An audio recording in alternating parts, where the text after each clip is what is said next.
It's at the bottom, red button. There it is. Well, welcome everybody to the Miami Pioneers and Natives of Dade monthly meeting on October 8th. And today we are pleased to welcome as a special guest speaker, Daniel Patrick O'Connell, who's going to speak to us about Gaston Drake, a pivotal early Miami pioneer, and who started the club from Princeton, the Princeton Club. Sorry, I couldn't just get that out. So Pat is the president of the Princeton Club, and he's going to tell us all about Gaston Drake today. Now, Pat is a retired investment bank advisor who's lived in the Brickell neighborhood for 4 years. And as I said, president of Princeton Club of South Florida, which has about 350 members. Yeah, well, no, just leave it alone, honey. This is time. Somebody might not be muted. I think I can hear somebody, but okay. So Pat earned his AB degree in economics at Princeton and graduated in 3 years of study, and his MBA degree from Darden School of Business at University of Virginia. He and his wife, a retired airline pilot, have a son who is a captain in the U.S. Marine Corps in San Diego and a daughter who is a property manager in Jacksonville. So welcome everybody. For the story about Gaston Drake, we have Pat O'Connell. Pat. Thank you, Rob. So I think the library is going to pull up my presentation. Yes, give me 1 second. Spotlight there, put you on here. Bring up here.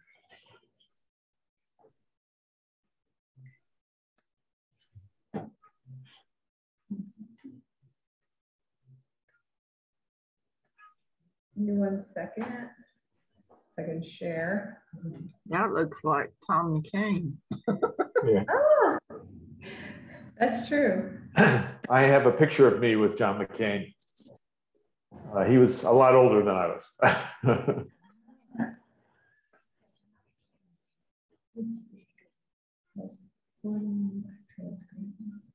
Well, I'm looking for a second. Okay.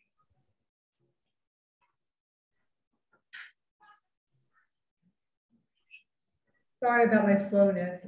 That's what happens when you're over 50.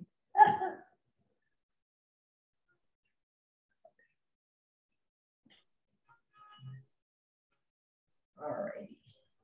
Right. And we're just going to advance this. I'll say next when we're ready to move on to the next slide. Yes, sir. Okay. Well, thank you for giving me this opportunity to talk about my fellow Princetonian, Gaston Drake, as well as my predecessor as the president of the Princeton Club of South Florida. Next. On December 20th, 1955, the lead editorial in the Miami Herald was headlined, "This community owes much to Gaston Drake." And in 5 paragraphs talking about his life, it ended by saying, Gaston Drake was a pioneer of pioneers. This great metropolitan area grew out of the living and the vision of such men. This community has lost a first citizen. His name looms large in the history of Dade County. Now, I think most Miamians today, when they think about names that loom large in the history of Dade County, they think of people like Henry Flagler and Julia Tuttle and Mary Brickell, George Merrick. And Gaston Drake, except for a few of us, probably doesn't readily spring to mind. So who was this man that the Herald called a pioneer of pioneers just 67 years ago? Next. Gaston Drake was born in August of 1871 in his maternal grandparents' house in St. Louis.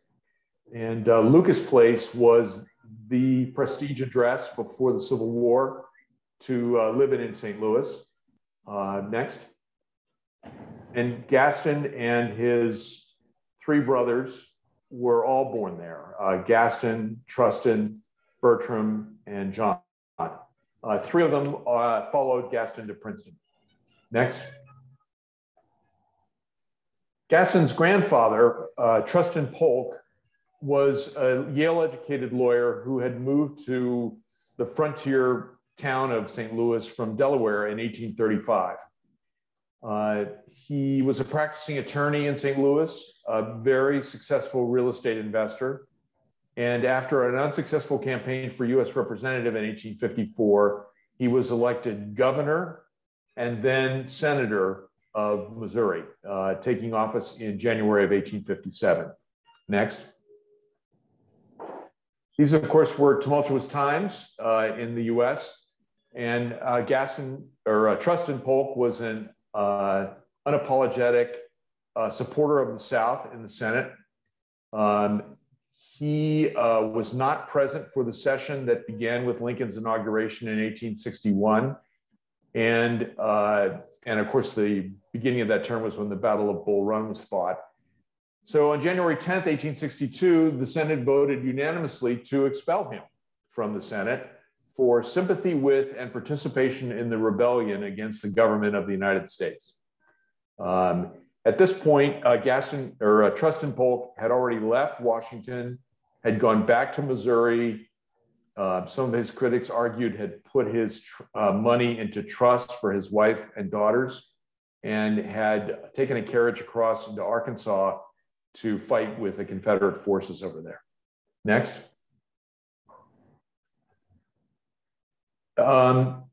Gaston's grandmother, Elizabeth Newberry Skinner, had also moved to Missouri in its frontier days, in this case from Connecticut. And the Polks were married in 1837. Mrs. Polk looms prominent in the history of St. Louis at this time because, again, of her sympathies for the South. St. Louis at this point was full of refugees who had fled the secessionist southwestern Missouri.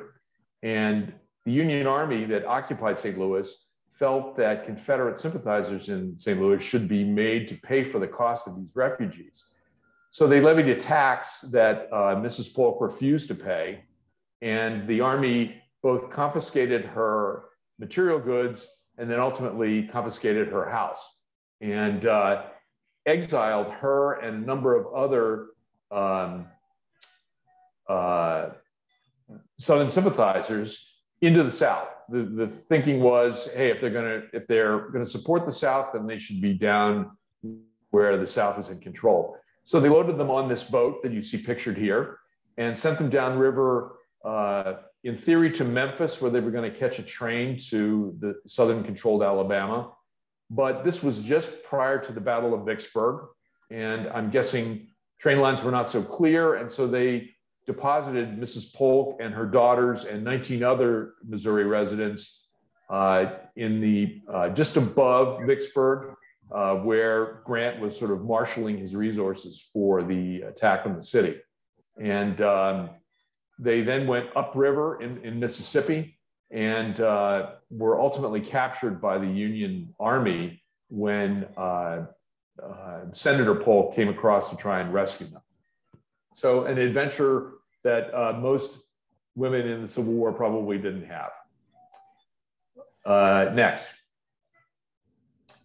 Gaston's mother, Cornelia Brickell Polk, was the third of four daughters that were born to Trustin Polk and Elizabeth Polk.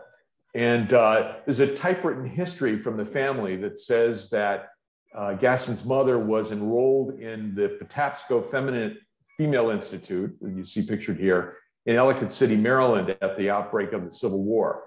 And that in the story, she spent the war years in the home of Robert E. Lee, whose daughter Mary was an intimate school friend at Patapsco. The dates don't quite work out with this. The school closed just before, just at the start of the Civil War, when there were riots in Baltimore with the Union troops passing through.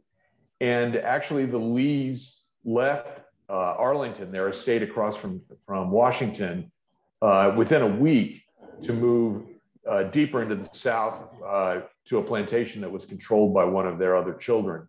So I think it's unlikely that she spent the war there. There's another family history that says she spent it in a boarding school in North Carolina, which actually some of Lee's daughters also did. Next. So that was the maternal side, big because of the ties that Gaston Drake always had to St. Louis. His paternal grandfather, for whom he was named, was Dr. Gaston Drake.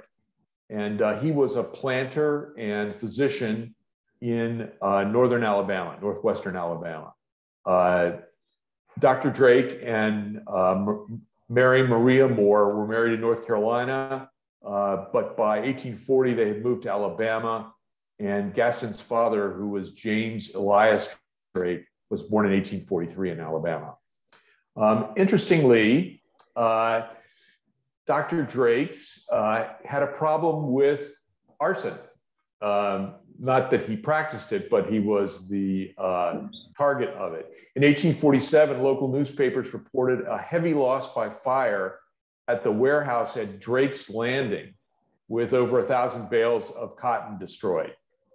And the quote was, "There had been no fire at or near the warehouse during the day, and there's no doubt is entertained that the fire was the work of an incendiary."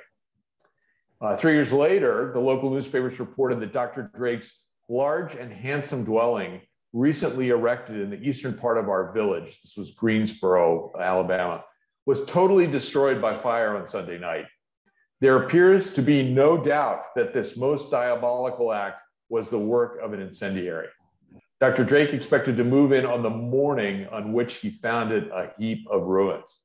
So you can see here that the house was rebuilt, but suggests that Dr. Drake may not have been unanimously popular in his small Alabama community. In 1855, he was appointed to a committee to find a suitable site for a college of the Alabama Methodist Conference, and he served on the Board of Trustees of Southern University when it opened in Greensboro in 1859. Next, please. So James Elias Drake enrolled in Southern University in its first year of operation, and he was there for 2 school years through 1862. The school remained open during the Civil War, even though enrollment dropped precipitously. Perhaps because of that drop, James Elias Drake enrolled in the University of Alabama for the 1862-63 school year. Maybe that's where he finished his degree work for Southern. And he probably served in the university's Corps of Cadets because all students were enrolled. After the war, he responded to an ad that the University of Virginia had placed in 100 newspapers across the nation in 1865 and became one of 258 students who started at the University of Virginia for the 1865 term. He completed his law degree in 1867. Interestingly, family history said that James Elias Drake had served in the Civil War as a Confederate major in the cavalry and was actually wounded, received a bayonet wound that contributed to his early death. But I've gone through all of the Civil War records I can find, and I can't find any record of his service. When he died relatively young. There was no reference to serving in his eulogy. When you look at the catalogs for the University of Virginia and for University of Virginia, because that was, he has lots of classmates that served and their units are listed, his is not. And I think the closest he really came was when Tuscaloosa was attacked by the Union Army, and the cadets kind of scrambled to defend the university from being burned. And that might be where he served, but probably not as a major in the cavalry and probably not with a bayonet wound. Next. Yeah, I'm sorry, go back to that preceding slide, would you?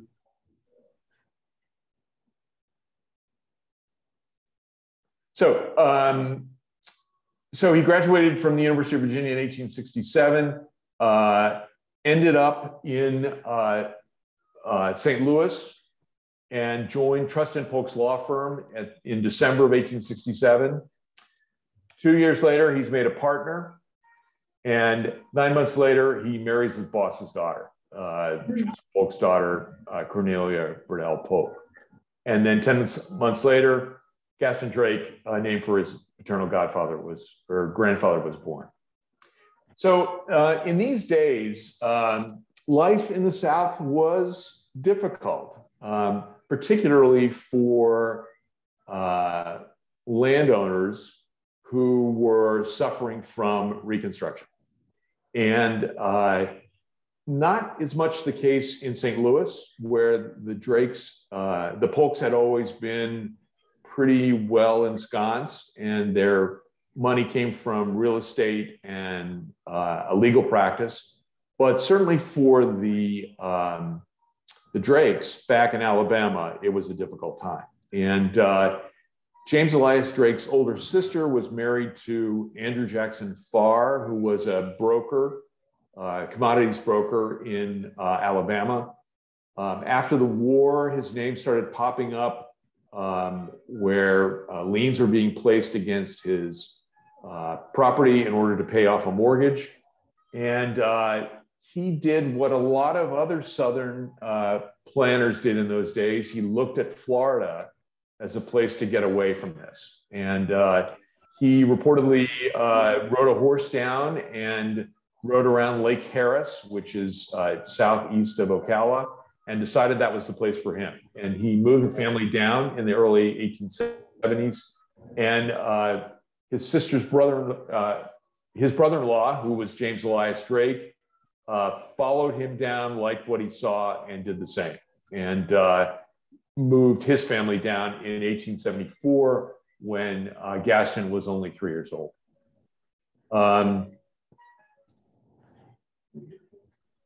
So this picture, this painting, and you can, was of the boats that plied the rivers in Central Florida in those days in the 1870s. This one in particular is the Yalaha, which is a river that flows from the St. Johns, south of Jacksonville near Palatka, and then meanders its way down past Silver Springs to close to where Lake Harris, where the Drakes were settling. And these boats were really narrow, and because the water, and had a very shallow draft because the water was both shallow and was filled with a lot of obstructions. But this was the major way to actually get into and out of Central Florida in those days, because there was no other way to travel. Next. So James Elias Drake recognized this, particularly since he was attempting to ship oranges from his orange groves on Lake Harris north, that relying on these boats was a terrible way to actually sell your produce. And so he organized the St. John's, Lake Eustis, and Gulf Railroad. And the railroad's mission was to build a connection between the St. John's River down to Lake Harris, so that he could ship his produce out by train. And they actually managed to clear the roadbed by 1877, when James Elias Drake died of tuberculosis. He had gone north to New York to raise money, fell ill, came back, and never really recovered.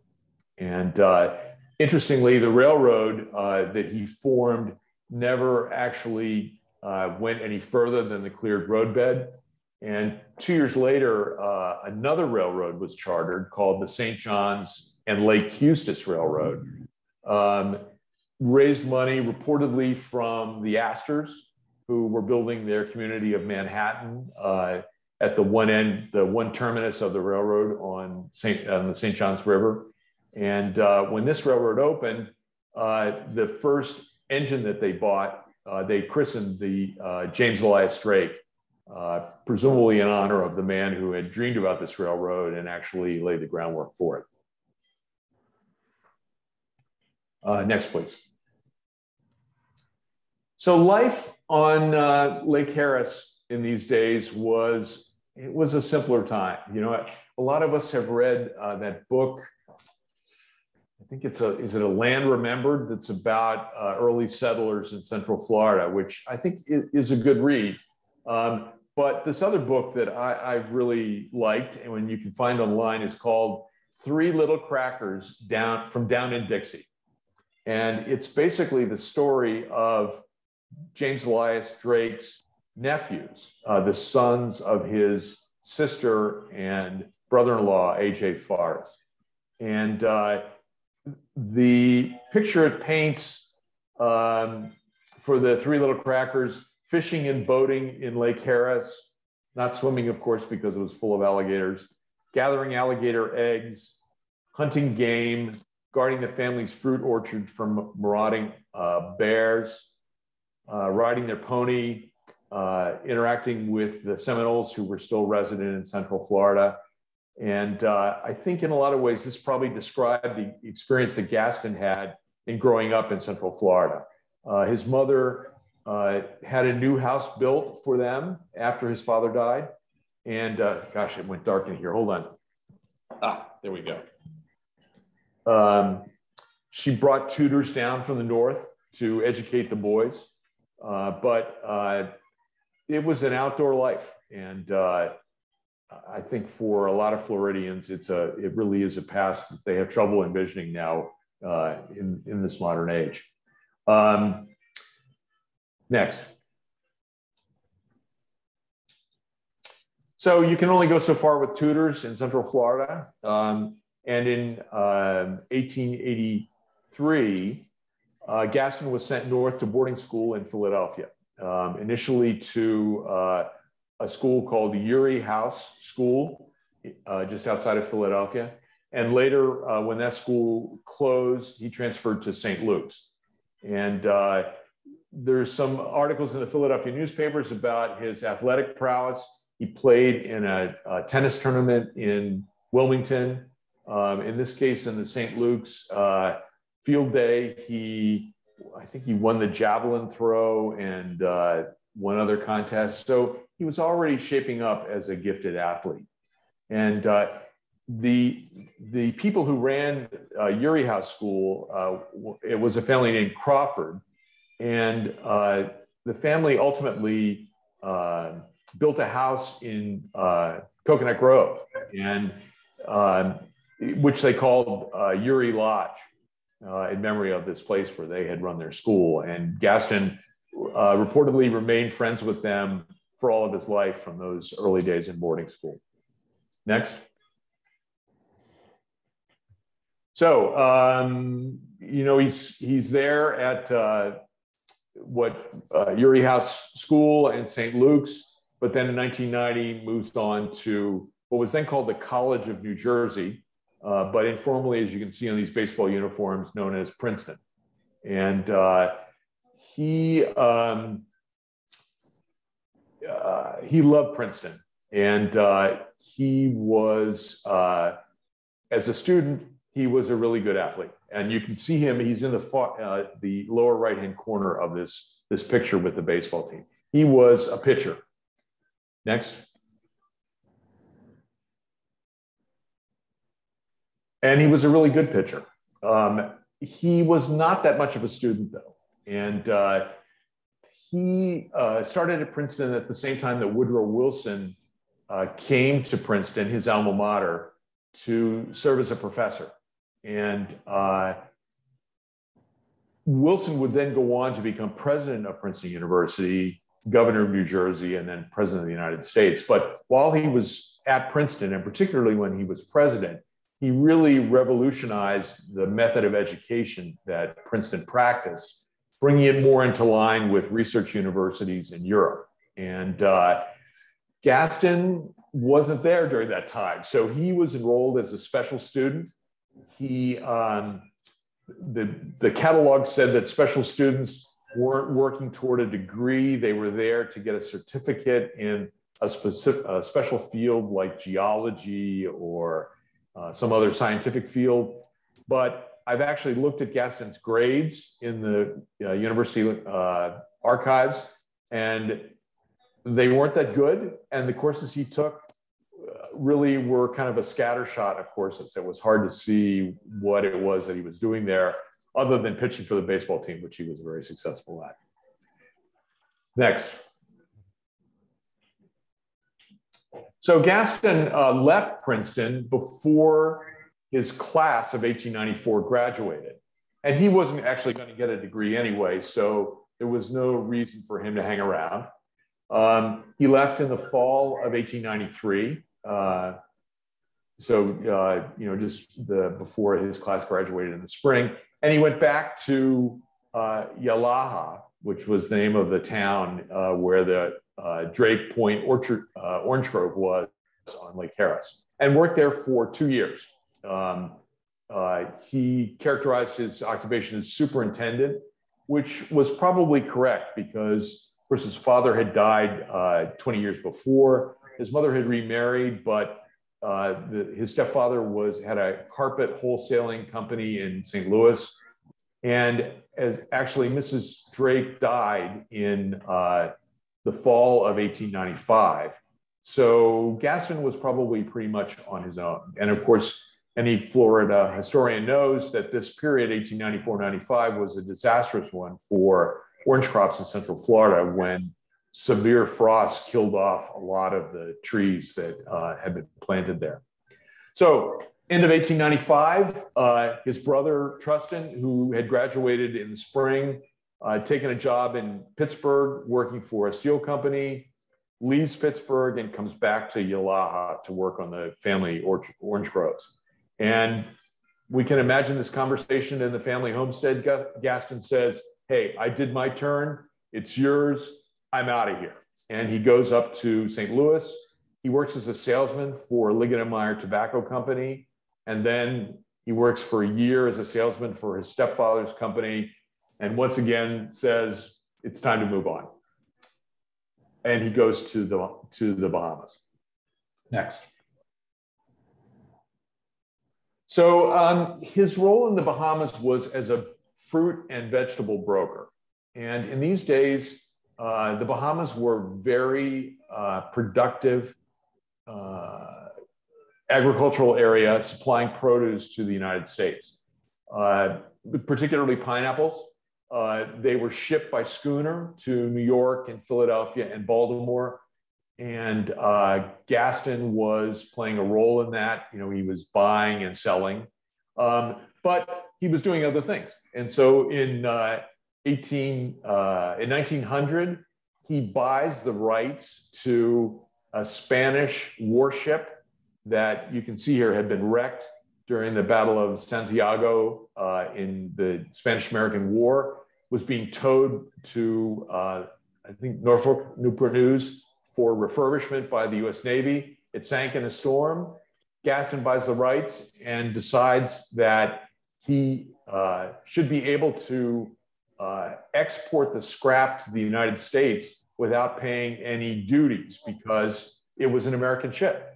And his lawyer contacts the US Treasury and says, "We think we don't owe any duty." And the Treasury says, "Forget about it." But you know, that was his adventure for 1900. Next page. And on an adventure back, when he's back visiting his brother, still stranded back on the orange groves, although his brother had started to grow ornamental ferns to be shipped north.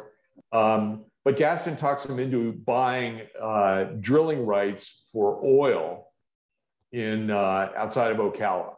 And this was 6 months after the gusher that had really made the modern petrochemical industry in the US. They were obviously hoping that Florida was just like Texas and having vast arrays of oil underneath. So they paid for this, and presumably they drilled and didn't find very much. Next. So about 1902, Gaston moved his base of operations as a fruit and vegetable broker from the Bahamas to Miami, 1902.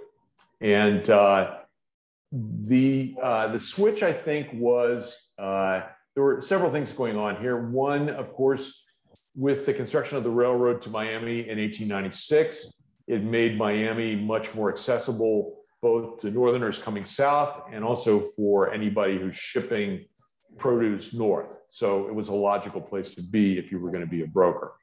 And I think what was at play here was he was looking at the cost of using schooners to send fresh produce north versus bringing them over from the Bahamas or up from the Keys and loading them on a train and having them in New York overnight. And I think that savviness with regard to transportation was probably a function of his father, you know, trying to make it go with an orange orchard that he had no way to ship out except by little ferries on the Yalaha. And so his father dreamed of a railroad, and Gaston had one that he could use to ship produce. And so this is a picture of the Miami River looking east. You can see in the far left the Royal Palm Hotel, Flagler's hotel there. And I think this quote here over on the side is really, again, it's such a great image of what Miami was like in those days. There is decidedly something doing in the way of pineapples down by the river. This is the Miami River. The railroad docks are covered with stacks of crates of the fragrant fruit, awaiting to be carried north, and carloads are leaving daily. Almost any time, a half a dozen or more schooners are lying at the docks, discharging large cargoes of product. The packing houses of Chase and Harney and of the Drake Produce Company are veritable beehives of industry, large forces of men being employed in both establishments in sorting, wrapping, and packaging. So this was Gaston's first business in Miami, Drake Produce. Next. And this is from the Sanborn maps for the period. It shows where his packing houses were. So the map on the right sort of shows the river, you know, looking north.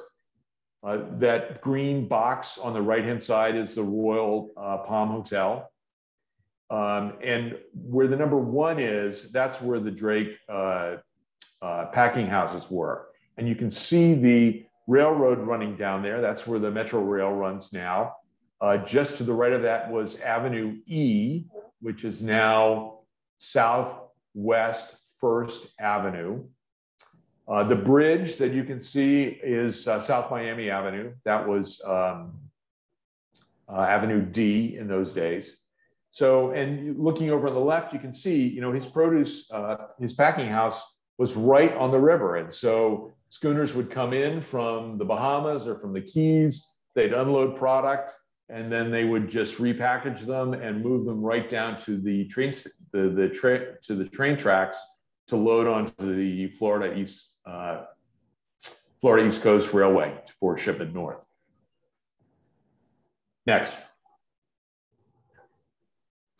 Sorry, here I'm losing my notes. So, of course, all Florida stories ultimately come back to Henry Flagler. And obviously what made this Drake Produce work was that Flagler had extended the railroad to Miami in 1896 and extended it to Homestead right while Drake Produce was getting off the ground. So, you know, Drake Produce didn't have to use schooners from the Bahamas to bring fruit in. They could actually bring it by train from down in the places where they were being grown in the Redlands and then just ship them on up north. Next.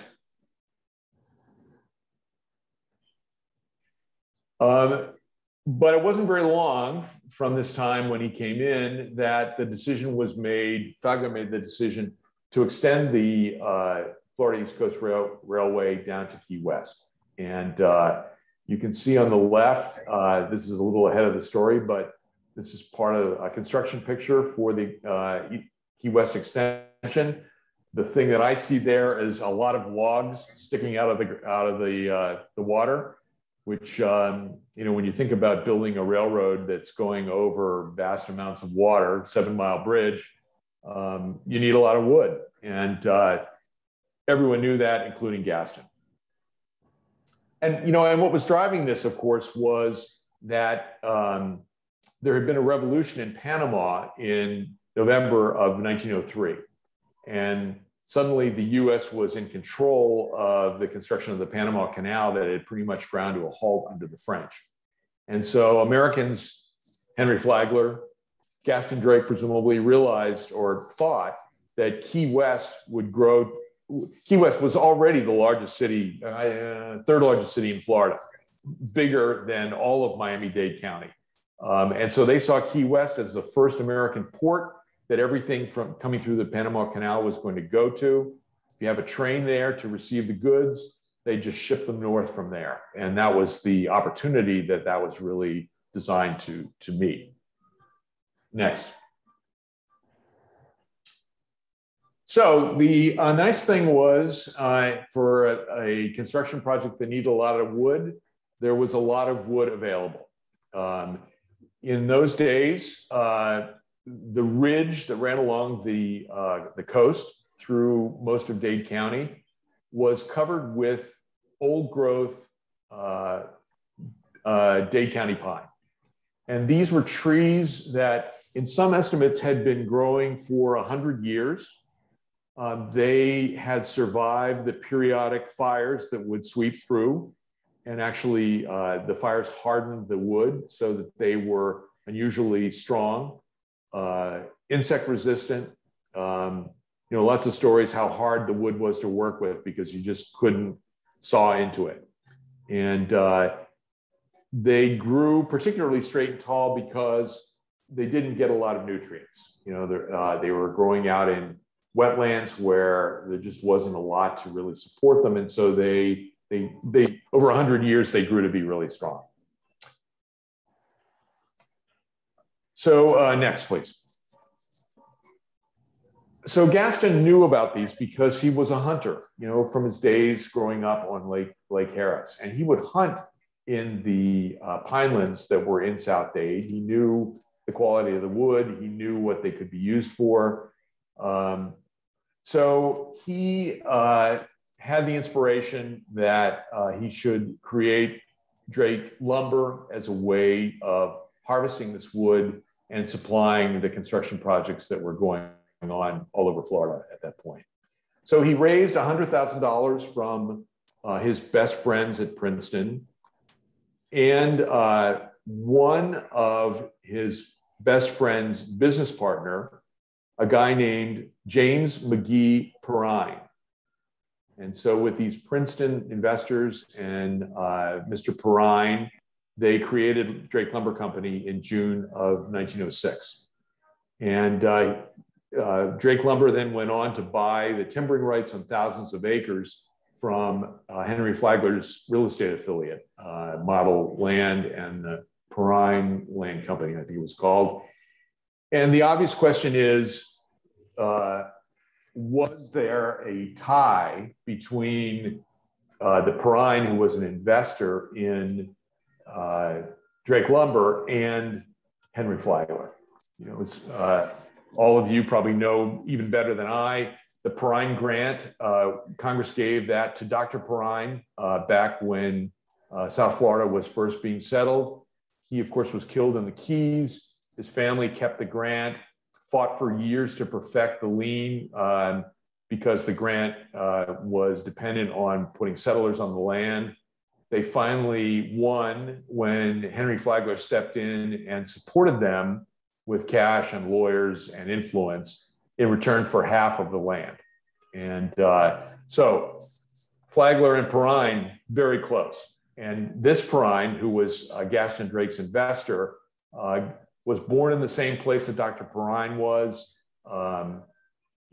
I looked at the Perrine family history and I can see their common ancestor when the Perrines came over from France and settled in New Jersey.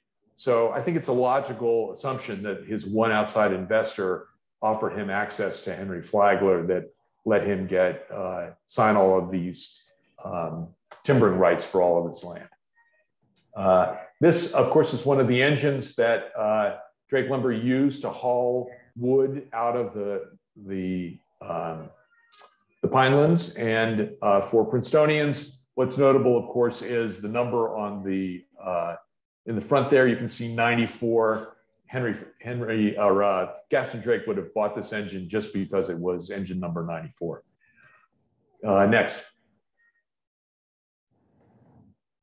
So the process of course, building a mill is a complicated one.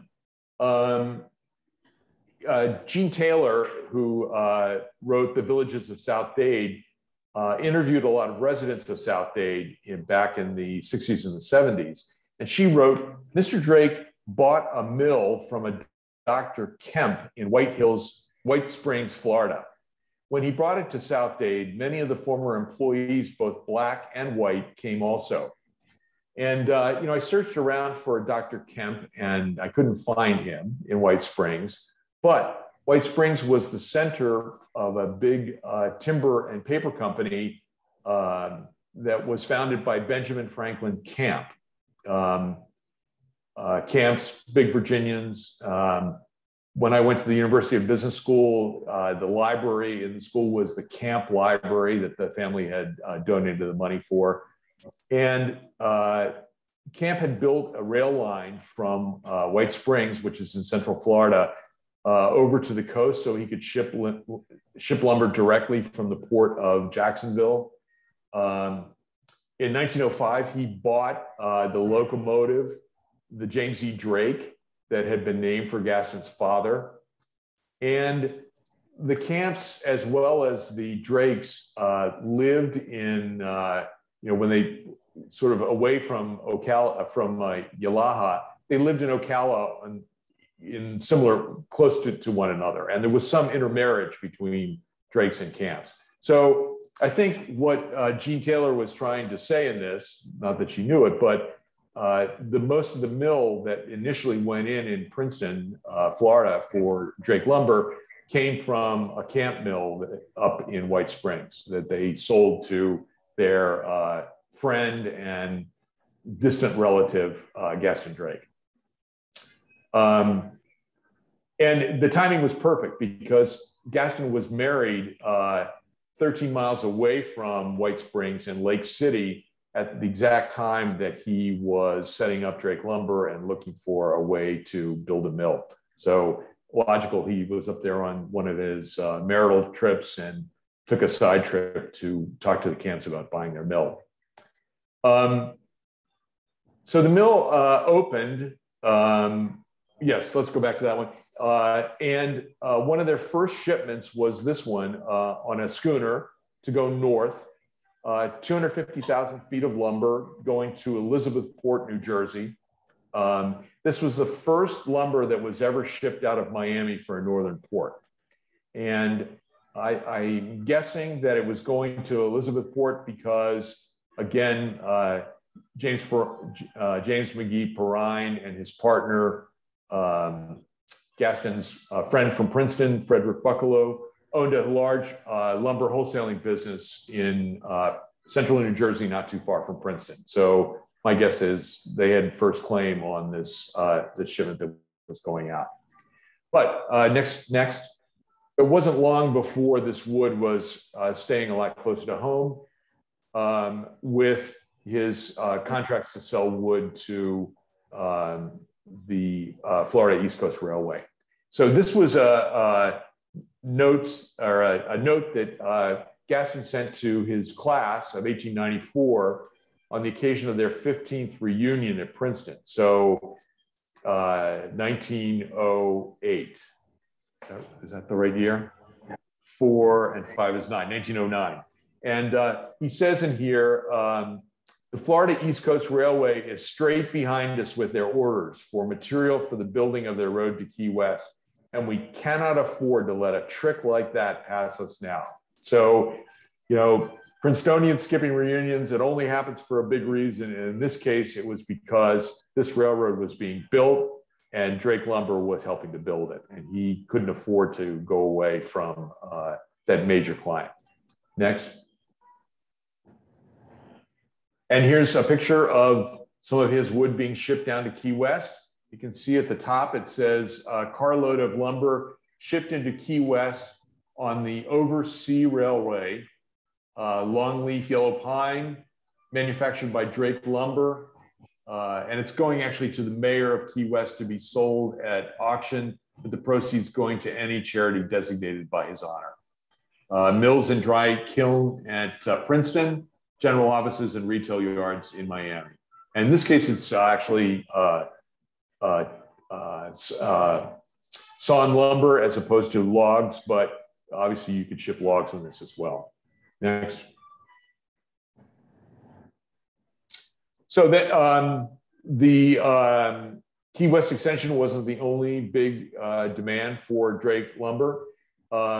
He also supplied, the Drake lumber supplied the wood that was used to build the Collins Bridge, which at 3 miles long was arguably the longest wooden bridge in the world. Again, the story of this, another New Jerseyan, John Collins, started this as a way to be able to access his land in Miami Beach. He ran out of money. Carl Fisher was down looking for something to do after he had made his millions. And Frank Schutz, who was attorney to both, introduced them, and the rest was history in terms of construction of the bridge, and of course, Carl Fisher in Miami Beach. And Schutz was a close friend as well of Gaston Drake. So it's not illogical that when John Collins was looking for a source for lumber, he listened to his lawyer's recommendation to buy Drake lumber. Next. The Drakes were very close to James Deering. You'll see a little bit later on a picture of Mrs. Drake at the opening of Vizcaya in December 1916. And this picture was actually taken when it was open, which, as you can see, was still, the gardens were still a construction site, lots of lumber lying around there. And I've asked at Vizcaya if there's any record of dealings with Drake lumber, and they claim that they have not found any. But you know, this was a huge construction project in Miami, employed like a tenth of the workforce. They had their own train line off of the Florida East Coast Railway, the main line. The spur came right into Vizcaya because of all of the materials they were using. So I think, you know, given the social ties and the accessibility to wood coming out of the Redlands, that there probably was Drake lumber wood that was used for that. Next. So this operation was a huge operation. It was the major employer in South Dade, and Gaston Drake built a town around his operations there, which of course he named for Princeton. There are a lot of published reports that he painted the buildings in the town orange and black, the school colors. Unfortunately, I've never found a color photograph that confirms that. And it does seem a little unlikely that the whole town was painted orange and black, which, as much as I love those colors, I don't think I would want to live in an orange and black town. But still, it was a major community. And so in addition to the sawmill that he brought south from White Spring, he built planing mills, drying kilns, machine shops, had boilers. The town was on 80 acres of land that was adjoining the FEC rail line.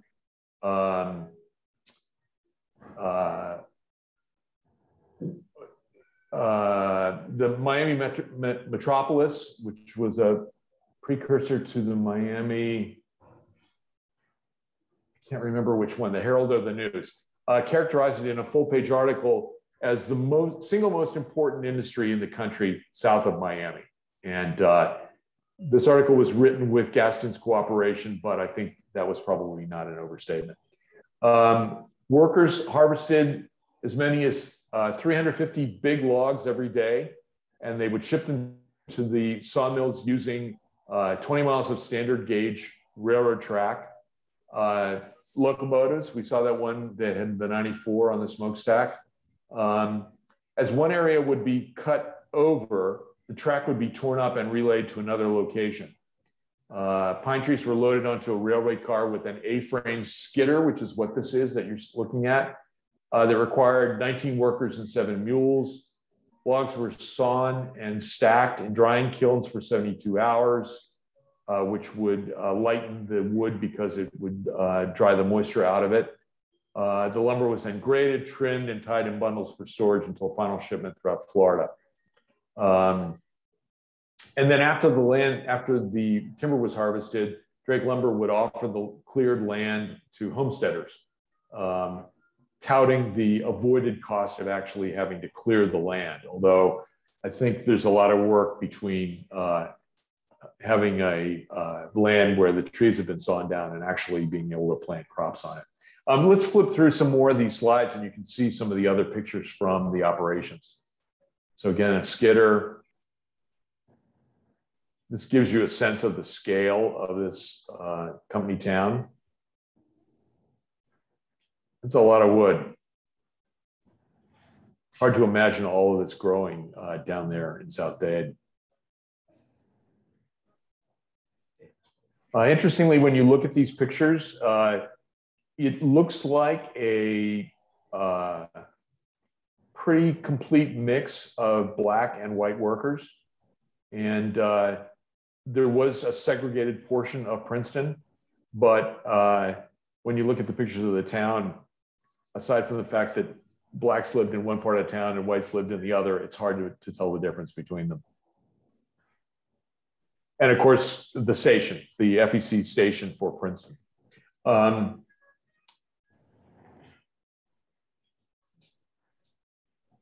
So by 1912, Princeton was the largest community between Miami and Key West. Had 200 employees and their families, packing house, postmistress, bicycle repair shop, fraternal lodges. This station, arguably with an orange and black sign, you may remember this if you're an old-time Miamian, because this station was moved to Crandon Park Zoo out on Key Biscayne, where it was a station for the zoo train, zoo tram. And then when that station, when the zoo closed, it was moved to the Gold Coast Railroad Museum in Kendall. And I actually, when I first came to Miami, I went down to find it. And unfortunately, it's now in the form of splinters because it was destroyed by Hurricane Andrew. But the station had a lot of different homes. Next. So, you know, again, the issue of Drake Lumber and its Black workforce is hard to interpret 100 years later. You know, Gaston Drake clearly employed Black workers. There are reports that he paid them less than white workers, which would have probably been normal for the time. They did live in close proximity. This is a picture of the Silver Green Cemetery in Princeton, which Gaston Drake created as a cemetery for Princeton's Black families. It was the only Black cemetery within miles. And in 1917, the Miami Chamber of Commerce asked Drake and other leading businessmen who employ Negro labor to support a congressional waiver of a literacy test so that Bahamian laborers could immigrate to Florida. So, you know, clearly the Chamber of Commerce regarded Drake Lumber as a major employer of Blacks in South Dade. And so, you know, it was by law, you know, Florida was still segregated, but it's not clear to me that, well, I think Gaston Drake was probably a better than normal employer for the time in the way that he built this company town and gave people jobs and had a cemetery for them. Okay, next. So, you know, the Princeton lumberyards kept on through the teens, but by the early 20s, the reports were that the land was pretty well cut out. And I've heard stories that was probably not completely true, but certainly the land that Gaston Drake had access to, the yields were dropping. And he made the decision to move most of the mills up to Palm Beach County. And, you know, in an episode that echoes what happened with his grandfather back in Alabama, a fire of unknown origin in March of 1923 destroyed what remained of Drake Lumber's equipment and building. Gaston told reporters that the damage was partially covered by insurance. So this really was the end of Drake Lumber in South Dade. And you can see 40 acres of buildings, and it ruined a large Negro settlement. So, but you know, by the time this fire came through, and it's hard not to see this as possibly something from a disgruntled former employee. Next slide, please. Gaston was on the move to Palm Beach County, and the place that he was moving to was Kelsey City, which was a planned community that was being constructed.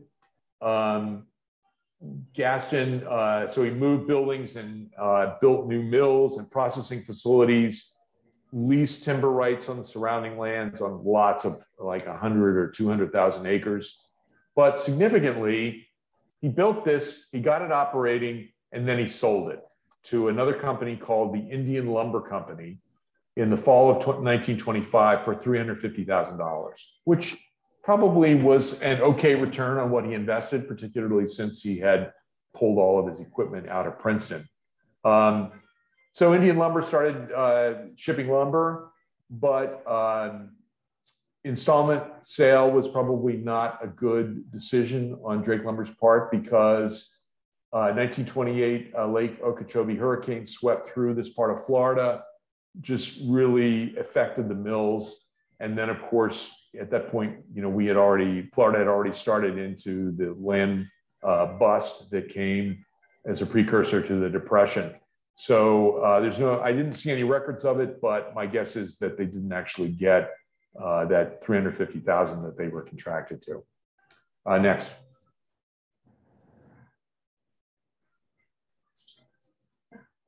Next slide.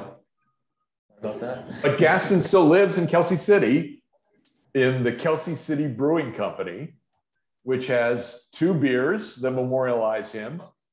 Sawmill Red IPA.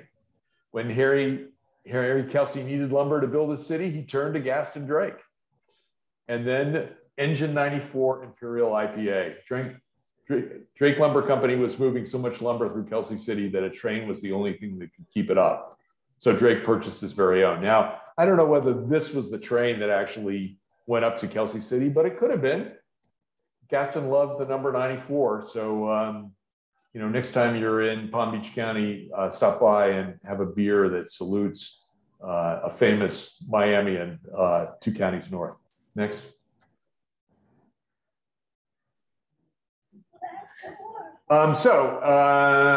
You know, he's at this point, Gaston's kind of out of the lumber business, and he turns to things that he knows from his past. One, of course, remembering those oil leases that he and his brother had bought over near Ocala in 1901. He organizes a company to go drill for oil at the 40 mile bend, right on the Tamiami Trail. And they're drilling away. They get down to, I think, 4,000 acres or 4,000 feet, 4,500 feet. But their money was in the Bank of Bay Biscayne in 1930 when it failed. And lots of stories in the newspaper about trying to bail this thing out. They had public meetings in the Bayfront Park to try and educate people on the opportunity and encourage them to invest their money in stock, something that probably wouldn't happen today. But this oil company, you know, absorbed time and money, but ultimately came to nothing. Next, please. So Gaston, you know, he's hurting. Hard to tell how much. He led a very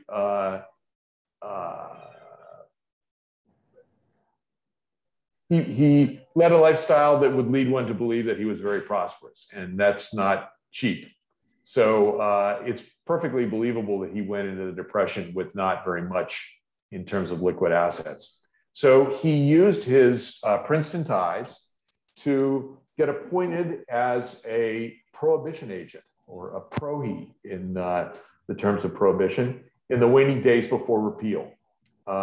His advocates were, this is Joe Guffey, who was his classmate in the class of 1894. Joe was the Democratic political boss in Pennsylvania from Pittsburgh, and ultimately was elected a US Senator from Pennsylvania. And his fellow St. Louisan, Breckinridge Long, class of 04, who was prominent in the Wilson and the Roosevelt administrations. Both these guys, early and strong supporters of Roosevelt. Breckinridge Long was actually ambassador to Italy when this took place. And these two men pulled strings to help Gaston get his meal ticket, was the way he referred to it, as a prohibition agent. It didn't last long. Prohibition was about over. And he angled then to get an appointment to the US Tariff Commission, which by law was split between Republicans and Democrats. There were a couple of openings. He thought, as a Southern Democrat, that he was and a farmer, that he was a logical guy to be looking, overseeing tariffs. These were the days of the Hawley-Smoot Tariff Act, so tariffs were a big deal in the US. But he wrote a lot of letters to a lot of people, all of which are in the History of Miami Museum, but could not get the appointment because Postmaster General and Democratic Party Chair Jim Farley nixed him, saying that he was not a visible and strong enough supporter of Roosevelt in the 1932 campaign. And so he just wasn't going to give him a plum patronage assignment like this. Next.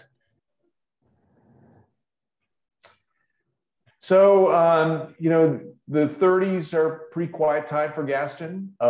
He shows up again in 1938 in the Herald as is he the president of this company? He's on the board, or he's a director of this company that is trying to promote the use of a fabric called ramie as a substitute for linen and cotton. Actually pretty foresighted as we get ready to head into World War II, but the company never really went anywhere. And I've read elsewhere that ramie, although it has some characteristics that would seem to make it useful in this regard, it didn't really work as in a big textile kind of concern. Okay, so that was Gaston's business career. Well, gosh, we don't have much time left. So let's flip through his personal life, which is the next part, and then we'll close this off. Next slide. So some of his other businesses, Drake Lumber Yards, kept selling lumber up until 1940. He was a partner in Rayleigh Milam Hardware with Marcus Milam, who he grew up with in Central Florida. And these were businesses he still had an interest in, but probably not a particularly lucrative one. I think he had sold a lot of the interest. So got married in 1906. He was 34. His wife was 21. She was a college grad, not insignificant in 1906. He moved to a summer cottage on 12th Street, which is now Flagler Street, but then moved to the house where their family was born. Sorry, go back, next slide. Which the address was 1014 Boulevard, which Boulevard, of course, is now Biscayne Boulevard. Remembering that 12th Street was Flagler, so between 10th and 11th would have been 1st and 2nd Streets northeast. So on the west side of Biscayne Boulevard, looking out over the water, you can see the house in the lower picture on the left, and this big building in front is the original Biscayne Bay Yacht Club that was there. So a really idyllic existence there on the water. Next slide. 3 kids, Gaston Jr., born in 1907, Polly in 1909, Cornelia in 1912 after they had moved to another house. Gaston died almost a year after he was born. Front page news in the Miami newspapers, and a lot of very prominent families attended his funeral. Although I thought the interesting thing was that when you look at the families, it's mostly the women who came to this funeral. And the pallbearers are all co-workers, or not all, but predominantly co-workers of Gaston, which makes you wonder whether Mary was really the person who had the connections in Miami as opposed to Gaston. Lower right is the first Miami Presbyterian Church, which at that time was on the north side of the Miami River. The chapel that's to the left of the main sanctuary was built with a donation from Gaston and Mary in memory of young Gaston. Next. There's an ad in the newspapers in 1907 about lost a lady's gold watch and fob with initials Mary Robinson Drake engraved on it. This is basically between their house on the boulevard and Drake Produce's offices. Kind of makes you wonder what that relationship was between 34-year-old Gaston and 21-year-old Mary, that he would take an ad in the newspaper. Hard to tell all these years later. Next. So in 1911, they sold, or they moved out of that house. I'm not sure whether they owned it, although I think they did. And they moved to a house on what is now 27th Street, Northeast 27th on the Bay. It had been built by a railroad heir named Chapin. And if you look at this map there on the bottom, you can see that big swath of territory, plots, the land's already been platted north and south of it. All that land is what Gaston Drake owned. And that little blue house was this house. So huge property right on the bay. Next. And Gaston commuted from there because this was right next to the FEC line and the Buena Vista depot. So he would go out there every day and take the train down to Princeton to supervise his mills. So really, he was the first commuter in Miami. They were at the Skya. She was Mary Robinson was dressed as a gypsy. When she would be introduced, she would shake a tambourine. And there are stories about them as frequent guests of James Deering, going out on his boat, eating there on the bay in small dinners. Next. So they owned that house until 1920, sold the land, and and you can see here, shows how all of that was plotted. Look at, there's Northeast 27th Street, Drake Avenue. All of that was where he owned the land. You can see that blue house kind of sitting in the middle of Drake Avenue. That was the house that they originally owned.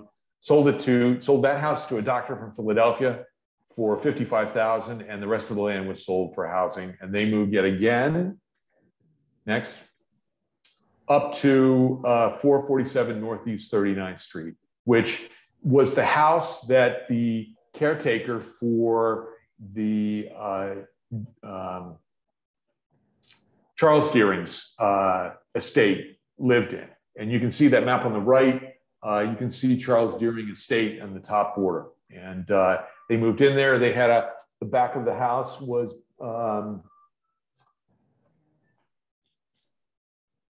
a big architect put an addition on the back of the house. Next. 1925, they bought a big house in the Berkshires. Must have paid a lot of money for it in 1925, but probably regretted it ever after. You see in the newspapers, they spent some time there, not a lot. The biggest thing I think that happened in this house that affects Miamians is Frank Schutz rented this house for a couple of summers in the 30s. And it was in this house that he negotiated the sale of the Miami Herald to the Knights. So Miami history was made in the library of Astatula, which is a town near the Drake orchards in Central Florida. Next. So tough times. These three articles appeared, within a couple of years of one another. The first one talks about how Mary Drake, accomplished horticulturalist, loves her famous for her roses. She rips up the tennis courts and plants rose bushes and ends up selling them at the Nautilus Hotel in Miami Beach.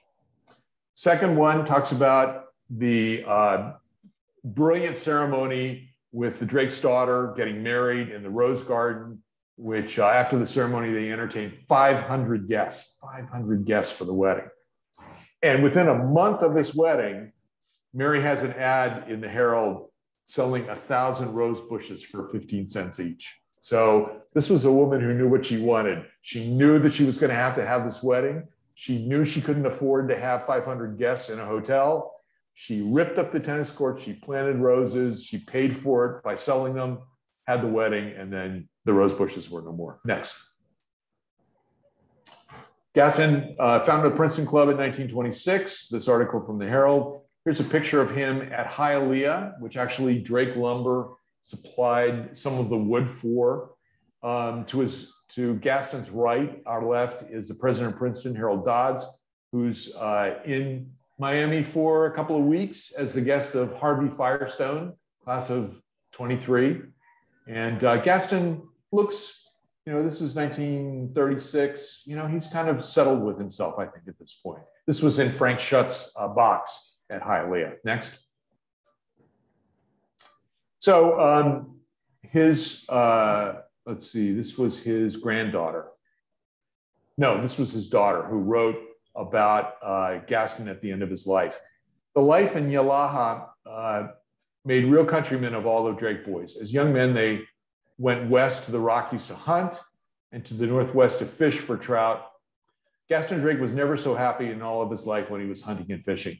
And just before Thanksgiving a year ago, at the age of 83, he shot his last wild turkey with his first shot on the ground, very near where he must have shot his first one, on the ranch of his nephew, Tristan Polk, near Yalaha. So this was in 1954. Next slide. Drake died in 1955 in their house. So I think in closing, Drake was really, he was born in the Gilded Age. He came to prominence in the early 1900s. He was very successful as a young man, and he lived his life as if that success had no end. But he kind of struggled, for an encore. Princeton, Scott Fitzgerald, class of 1917, said there are no second acts in American life. And Gaston really, after Drake Lumber, he really didn't have a second act. He did a lot of interesting things, but none as successful as his first act. But in those ways, he is a very American figure. He was a master of managing his press. He was, really close friends with Frank Schutt, so the Miami Herald always covered him well. He was always looking for the next big thing, even though lots of times he missed it. He traveled a lot. So I think he really does deserve that characterization by the Miami Herald when he died, of being a pioneer of pioneers. He was the pioneer of what, of a lot of people that would follow after him in Miami and the rest of the country. Okay, that's Gaston Drake. We don't have a lot of time for questions, and I haven't been watching the chat function here, but I'd be happy to answer any in this time we have left. Well, that was really fascinating. Let me just say, bringing this all together, I think we all knew some little bits of this story. Really, there wasn't that big connection of Princeton, and Gaston Drake brought that together. And we didn't know so much about his earlier days as in the produce business. But when you look at that map of him being right there on the river and the railroad, that was such a perfect property. And, a lot of the pineapples in Key West and all through the Keys, they struggled with this problem. 25% of them were no good by the time they got to market because they picked early, and a ship could get in a hurricane or just get lost, or no wind. Or once you had that reliability of the railroad, it made all the difference in the world in produce. and so he could see that. He was really well integrated into that whole evolution, wasn't he? He was. And the prices that he got for this were amazing. I think I read where he could sell a grapefruit for 50 cents. Yeah. This is in like 1905. I mean, it was really, he grew up with this. I mean, he saw the orange groves, so he knew this, but the railroad really did make all the difference in the world. No, it is true. I heard stories as a kid that a fresh grapefruit at the Waldorf Astoria in New York City in winter was worth whatever you wanted to charge for it. And so There were grapefruit millionaires, there were pineapple millionaires. And back then, pineapple was, I think there was some reference here, the queen of fruit. It was exotic. Yeah. It couldn't be grown anywhere, in the continental United States or in Europe. And it always came from an exotic place. And actually, it goes back to a bromeliad that comes from Brazil, which is the only bromeliad with a fruit. But anyway, the pineapple worldwide was considered the most exotic of fruit. And but if you couldn't deliver it fresh, it was no good at all. Right. And the reference to them being very fragrant, especially when they started getting overripe. Yeah. That was the truth. And one thing I mentioned before that I'm not sure if people realize, but down here in the Redland, the Anderson's Corner, Will Anderson was the provisioner for the Drake Lumber Company. And then he later, and I'm going to say 1912 or somewhere in that area, he went off on his own and started his own general store, which was the first general store in the area where they had been cutting all the pines in the Happy Hunting Grounds and west of Princeton. Yeah. And that building is being restored. And for those who have an interest, on the 12th of November next month, Dade Heritage Trust will be having their 50th anniversary at Anderson's Corner, which is now in the process of being restored. So that's another connection with South Florida history between William Anderson and Drake Lumber. Now that picture of the 94 engine I've seen, numerous times, and that's really, really iconic. It's not a big engine, but I'll bet it worked very hard bringing all those pine trees into the yard, huh? Exactly. And these engines would change hands, as you read. They were valuable pieces of machinery. And so if you couldn't make full use of them, you absolutely would sell it to somebody else who could. And let me ask Frank Gentner. Frank, with the family's